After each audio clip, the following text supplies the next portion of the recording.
बिस्मिल्लाहिर्रहमानिर्रहीम। अस्सलाम वालेकुम। मेन स्ट्रीम मीडिया आपको पता है कि आजकल तहरीक इंसाफ के हर इवेंट, हर एहतजाज या काजी फाइज ईसा साहब की एक्सटेंशन के हवाले से होने वाले हर प्रोग्राम का मुकम्मल तौर पर ब्लैकआउट करता है।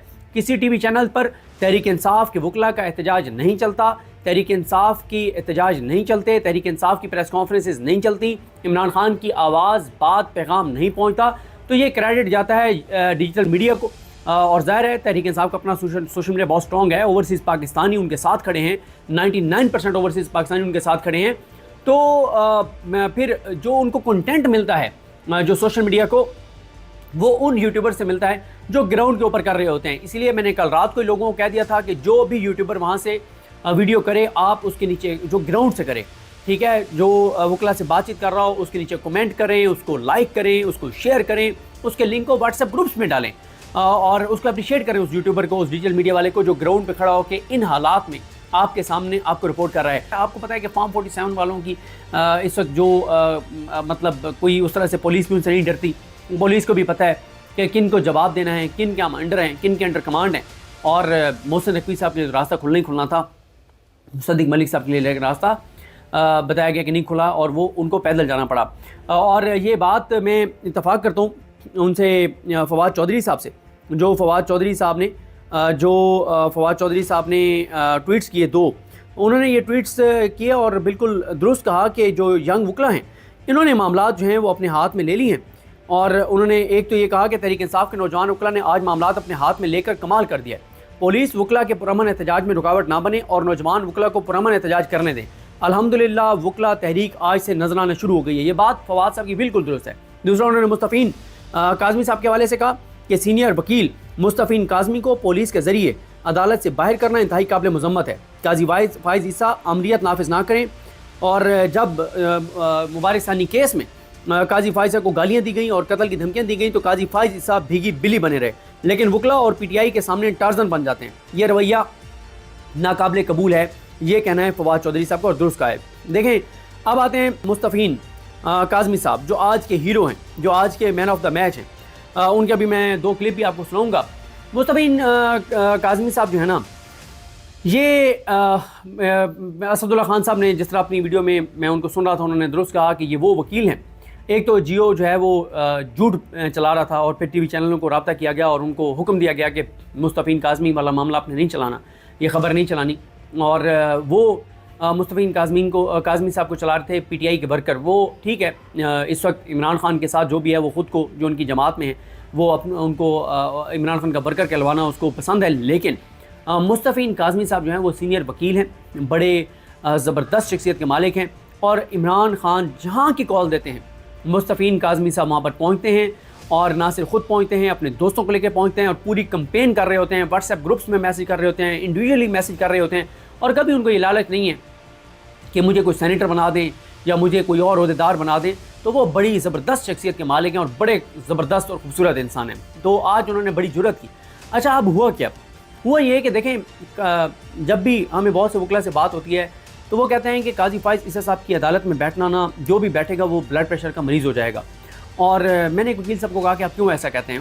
मैंने उन्हें कहा यार हमारी फिर हिम्मत देखें ना कि हम इतने ऐसे उनको कवर कर रहे हैं। वो कहते हैं यार मैं तो आता हूँ, मैं कहता हूँ जल्द अज जल्द मेरा केस सुने और मैं फ़ौरन जो। वो कहते हैं जब मैं काजी साहब के तज़ादात देखता हूँ कि माजी में क्या कहते थे, अब क्या कहते हैं, और जब मैं देखता हूँ कि किस हद तक नंगे होकर वो काजी साहब ये सब कुछ कर रहे हैं अपनी एक्सटेंशन के लिए और इस निज़ाम के लिए, तो मेरा खून खोलता है बहैसियत पाकिस्तानी शहरी की। यार ये क्या बंदा ही कर रहे हैं, पाकिस्तान के साथ क्या कर रहे हैं, हमारे मुल्क के साथ क्या कर रहे हैं। और उन्होंने कहा कि देखें, काजी साहब की तो बाहर एहसास जदादें, ये तो पाकिस्तान से चले जाएंगे, लेकिन मसला उन्होंने कहा कि उन्होंने अपना कहा, उन्होंने कहा मेरा मसला है। वो कहते हैं कि मेरे पास 2-3 मौके आए कि मैं पाकिस्तान से जा सकता था, मैं नहीं गया, लेकिन अब मैं उम्र के मेरे वालिदैन उम्र के उस हिस्से में कि मैं उनकी खिदमत मैंने करनी है और मैं इस मौके पे वालिदैन को छोड़ के नहीं जा सकता और वालिदैन को साथ लेके जाना भी अफोर्ड नहीं कर सकता, क्योंकि सारी मेरे बहन भाई यहाँ पे, तो मैं वालिदैन के पास वो आते हैं, कभी वालिदैन उनके पास चले जाते हैं, तो नहीं जा सकता। तो वो वकील साहब कहते हैं कि मेरा खून खोलता है कि ये शख्स इस कुर्सी पे बैठ के सिर्फ अपनी ज़ात और मफाद के लिए क्या कुछ कर रहा है, जिसका नुकसान पाकिस्तान को कितना हो चुका है और कितना नुकसान होगा। और फरहान मलिक साहब को दोबारा हवाला दूंगा, उन्होंने एक ट्वीट किया था, उन्होंने कहा था कि जो शख्स 3 साल मज़ीद नौकरी में रहने के लिए, ओहदे पर रहने के लिए इतने कंप्रोमाइज़ कर रहा है, तो आप ये सोचें कि इस जगह तक पहुँचने के लिए पिछले 30 साल में اس شخص نے کتنے کمپرومائزز کیے ہوں گے. تو آج کمرہ عدالت میں قاضی صاحب جب بات نہیں کرنے دے رہے تھے علی ظفر صاحب کو، اور واضح طور پر نظر آ رہا تھا کہ وہ ان کو اس وقت عمران خان سے ملاقات کی اجازت بھی نہیں دے رہے تھے ساری چیزیں، تو مستفین کاظمی صاحب آئے روشنم پر. انہوں نے بڑے آرام سے بات کرنا چاہی، تو قاضی صاحب نے پھر وہی جو قاضی صاحب کا مسئلہ ہے کہ وہ بدتمیزی شروع کر دیتے ہیں. پی ٹی آئی والے کہ تو ہر ایک سے بدتمیزی کرتے ہیں، نون لیگ والوں سے کوئی بدتمیزی نہیں. قاضی فائز صاحب کی جب ان کا ریفرنس چل رہا تھا تو سب سے زیادہ جو قاضی صاحب کی لڑائی ہوئی تھی اور بات ہاتھا پائی تک جاتے جاتے رہ گئی تھی، وہ تھی فروغ نسیم صاحب کے ساتھ، جو اس وقت دلائل دے رہے تھے قاضی صاحب کے حوالے سے. تو وہی فروغ نسیم صاحب جب ایم کیو ایم، اب یہ جو ایم کیو ایم نون لیگ کی اتحادی ہے اس کے وکیل ان کی ابھی جب وہ آئے مصطفیٰ کمال صاحب کی طرف سے کنٹیمپٹ والے کیس میں، تو جب وہ فیصل واڈا اور مصطفیٰ کمال کے خلاف توہین عدالت کا نوٹس ہوا تھا، تو قاضی صاحب نے اتنے زبردست طریقے سے سنا فروغ نسیم صاحب کو، اتنی رسپیکٹ دی فروغ نسیم صاحب کو کہ ایک بار تو ایسا لگا کہ قاضی صاحب ابھی روشنم سے اپنا وہ جو جگہ ہے اوپر ججز بیٹھے ہوتے ہیں وہاں سے نیچے آ کے اور دونوں ہاتھوں سے جھک کے ملیں گے فروغ نسیم صاحب کو. اتنی عزت دی فروغ نسیم صاحب.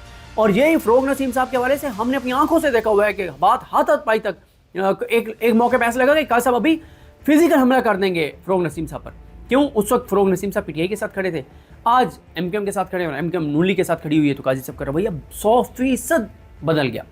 تو مستفین صاحب نے آ کر جب بات کرنے قاضی صاحب تو انہوں نے آگے حیرت سے کہی ہو کیا رہا ہے یہاں پہ.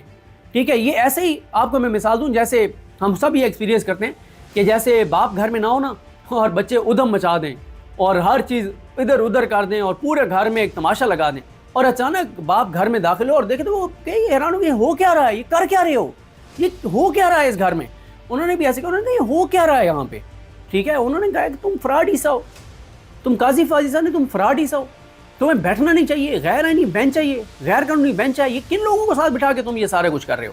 ٹھیک ہے، اور پھر وہ ظاہر ہے مائک شائک تو بند ہو گیا، ادھر بندہ بیٹھا ہوتا ہے، لیکن انہوں نے اپنی بات پوری کی، بری بات کر کے بیٹھ گئے. پھر قاضی صاحب نے شاؤٹ کیا، پھر ووٹ کے آگے انہوں نے آگے کہا کہ باہر کھڑے ہیں وکیل، تم کر کے دیکھو فیصلہ، ہم تمہیں بتاتے ہیں.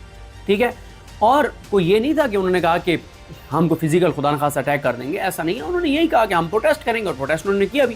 اور پھر وہ وہاں سے جو ہے وہ باہر آ گئے، اور صبر کے ان کا پیمانہ اس لیے لبریز ہوا تھا کہ قاضی صاحب مطلب نہ علی ظفر صاحب کو بات کرنے دے رہے تھے، نہ عمران خان سے مشاورت کی اجازت دے رہے تھے، نہ قاضی صاحب جو ہے وہ قاضی صاحب نے تو شہزاد شوکت سے زیادہ خود کیس لڑا نون لیگ کا اور اپنی ایکسٹینشن کا، اور پہ غلط بیانی اور جھوٹ بول رہے ہیں. کل جھوٹ بولا قاضی فائز صاحب نے کہ اس کیس میں تو کوئی لائیو ایشو نہیں ہے کیونکہ کوئی عدم اعتماد اس وقت پینڈنگ نہیں ہے. تو اس سے بڑا لائیو ایشو کیا ہے کہ قاضی فائز صاحب یہ جو ہے وہ ان کی اپنی ایکسٹینشن کے لیے وہ ووٹ پورے کر کے دینا چاہ رہے ہیں نون لیگ کو، اور کس طرح سے کہ سیاسی جسم فروشی کو الاؤ کرنا چاہ رہے ہیں قاضی صاحب 63A والا تاریخی فیصلہ جو بندیال صاحب کا، اعجاز الحسن صاحب کا اور منیب اختر صاحب کا ہے، اس کو کالعدم کر کے مستفین کاظمی صاحب ہیں. اور اس وقت جو ہے وہ کرسٹیز کے بعد، لیکن ابھی بھی کرسٹیز جو ہے وہ پاپولیرٹی میں نمبر 1 ہے، لیکن نمبر 2 پہ اس وقت جو ہے وہ مستفین کاظمی صاحب آ گئے ہیں. اور 12 گھنٹے بعد پتہ چلے گا کہ یہ مستفین کاظمی صاحب جو ہیں یہ ریٹنگ میں کرسٹیز کو، ڈونیٹس کو شکست دیتے ہیں یا نہیں دیتے. لیکن اس وقت تک مستفین کاظمی صاحب جو ہیں وہ 2nd نمبر پر آ گئے ہیں، اور اتنے مختصر وقت میں پاپولیرٹی میں پورے پاکستان میں 25 کروڑ لوگوں میں اور اوورسیز پاکستانیوں میں 2nd نمبر پر آنا اتنی جلدی، یہ بھی کوئی چھوٹا کمال مستفین کاظمی صاحب کا نہیں ہے. تو دیکھتے ہیں یہ چیزیں کیسے آگے بڑھتی ہیں. لیکن اب اس وقت صورتحال یہی ہے کہ سپریم کورٹ کے باہر مستقل سیکیورٹی لگا دی گئی ہے، اور اب جب تک قاضی فائز عیسیٰ رہیں گے تو سپریم کورٹ بندوقوں کے سائے میں کام کرے گی، بندوقوں کے سائے میں سپریم کورٹ کو چلایا جائے گا.